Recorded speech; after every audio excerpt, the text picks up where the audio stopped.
Alright, in this video we are going to use the second derivative test to find some local extrema of the functions.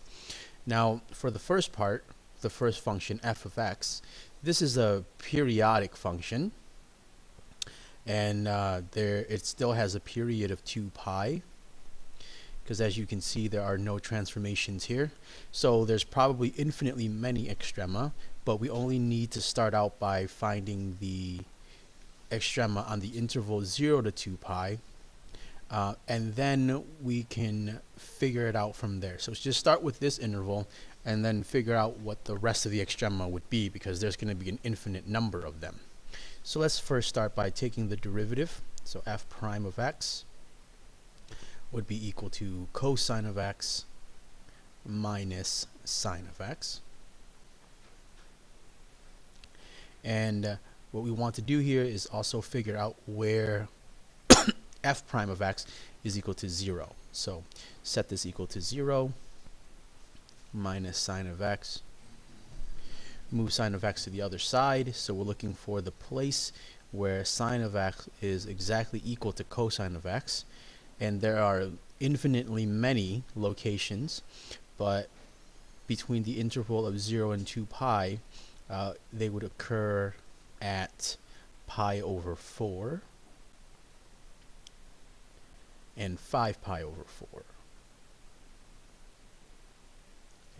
We'll deal with infinitely many solutions in a minute, but let's determine if these are min or max. Now normally I would make a sign chart and start plugging in stuff and testing it out, but now that we have the second derivative test at our disposal, we can actually figure this out maybe a slightly different way. So let's find the second derivative. And the second derivative here would be the derivative of cosine, which is negative sine, minus the derivative of sine, which is cosine. And I'm just going to factor out a -1 here, so I get sine x plus cosine x. Now let's check the concavity at each of these points.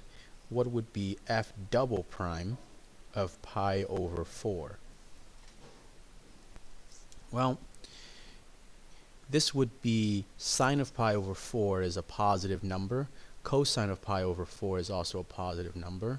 So just to refresh your memory, pi over 4 puts you into this quadrant here, quadrant 1 in the unit circle. So this is where sine is positive and cosine is also positive, times a -1 here, so that would make it a negative. And then f double prime of 5 pi over 4, that would put us down here in this quadrant. So down here sine is negative and cosine is negative, so what's inside here would be a negative answer multiplied by -1 would give you a positive answer. Okay. So what that says about f is that at pi over 4, f of x is concave down.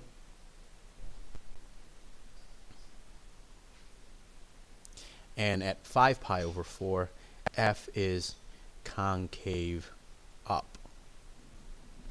So f prime equals 0 at these points, but in one of them is concave down and in the other f is concave up.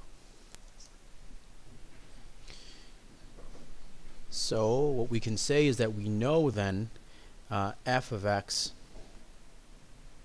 has a maximum at pi over 4, or I should say when x is equal to pi over 4,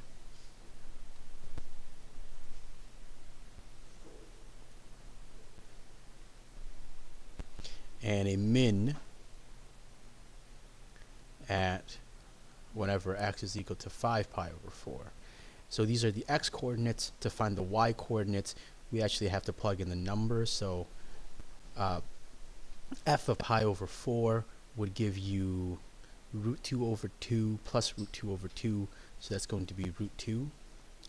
F of 5 pi over 4 is going to give you negative root 2. Okay. So these points here, pi over 4 root 2 and 5 pi over 4 negative root 2, are going to be the min and max. Now remember at the start I said that this is a function that has infinitely many min and max.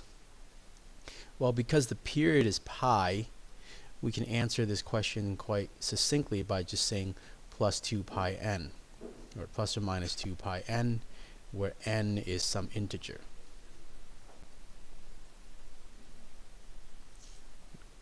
And just for your understanding, let's look at a quick graph of this.